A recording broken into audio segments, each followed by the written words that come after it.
Assalamu alaikum.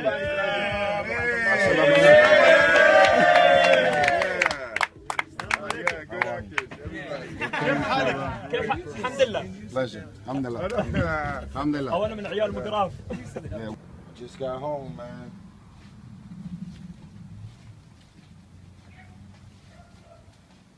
Love y'all. Just wanna welcome. Come on in. Oh. While in Dubai and Abu Dhabi, that changed my life forever. Forever? Forever. No, I don't believe it.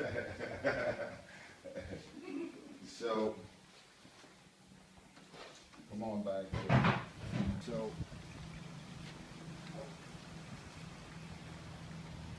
So I want to put this out there.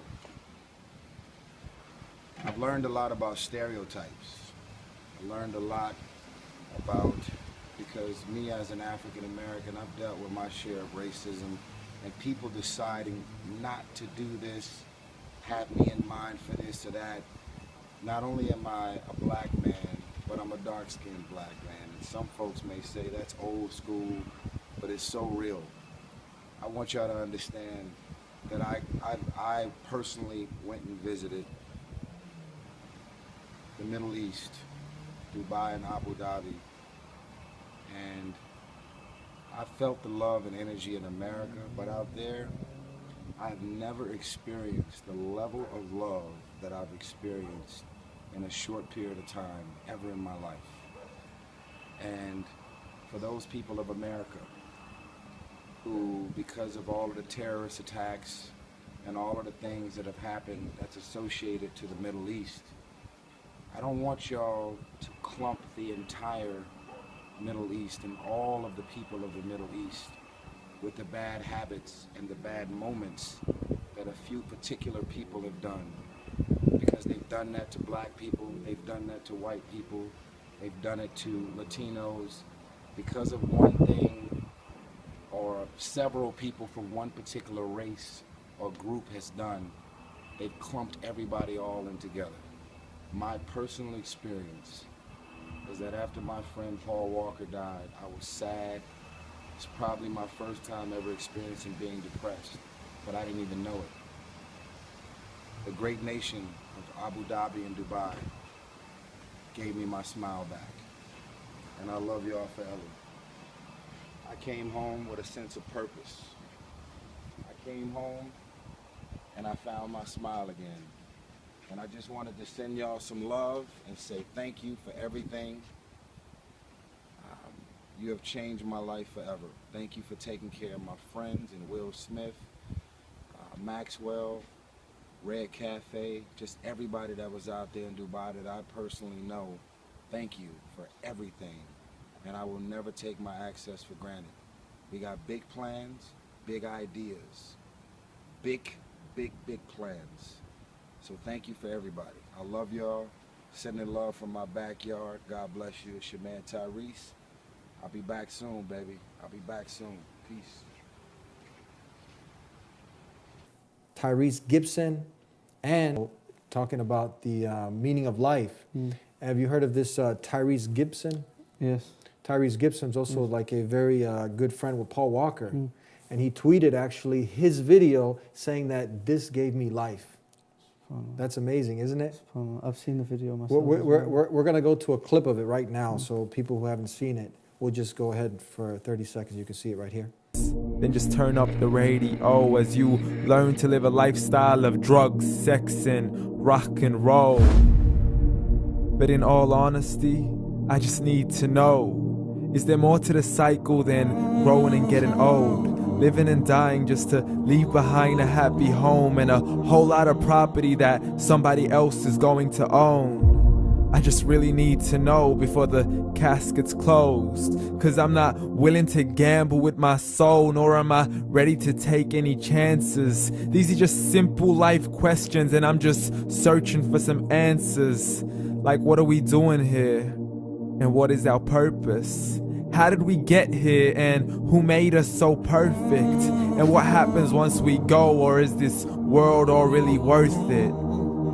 So in this clip, the brother goes into what most people are doing with their life. They're just like robots, just waking up for another day, another dollar, like zombies, being entertained, music, movies, following their desires. Were you kind of living the same life? Yeah, I mean, it was just one gig after another, you know, and the saying is, you're only as good as your last gig, you know, you're only as good as your last job, because you're constantly chasing.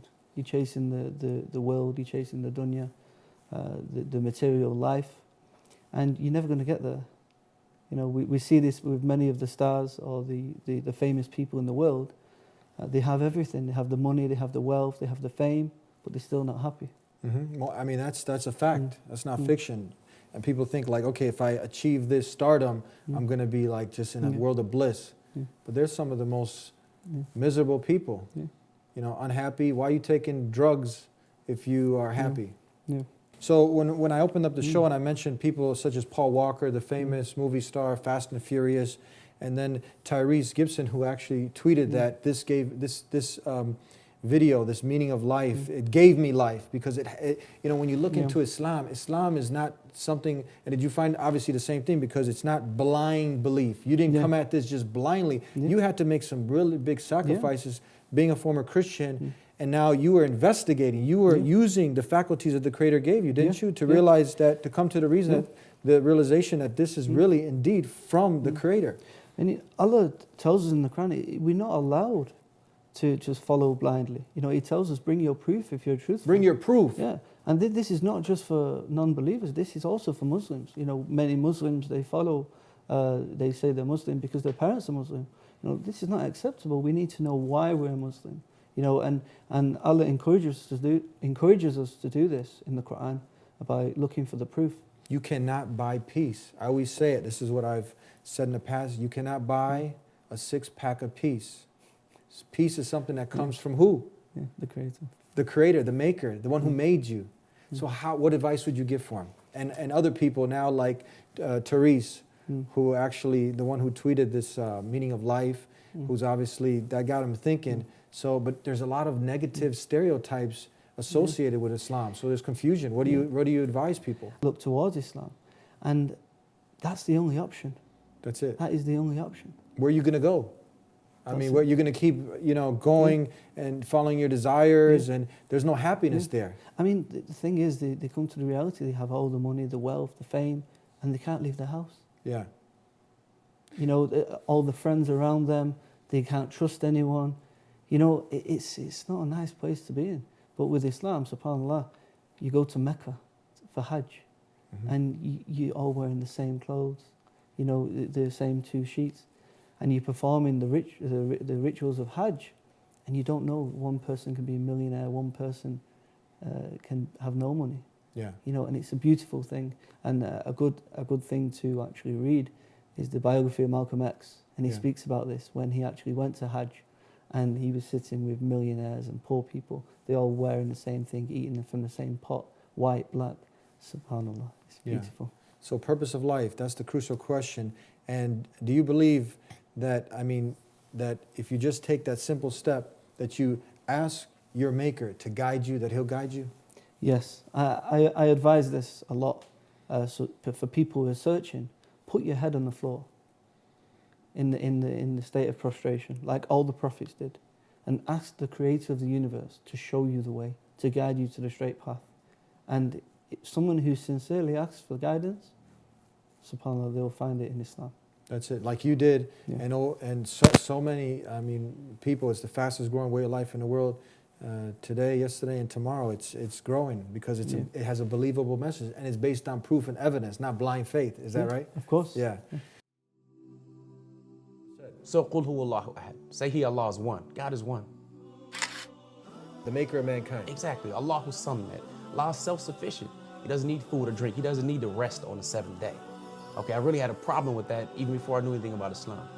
God resting sounds like a weak God. Yeah. Lam yalid wa lam yulad. He begets not. He doesn't have any children, nor is He a child or born of anything or anyone. Wa lam yakul lahu kufuwan ahad. And there is nothing co-equal or comparable unto him at all. Nobody. Nothing. Anything we Jesus, can imagine. nobody's comparable to the Creator. Nothing. Yeah. And that right there was, in its essence, what I believe naturally.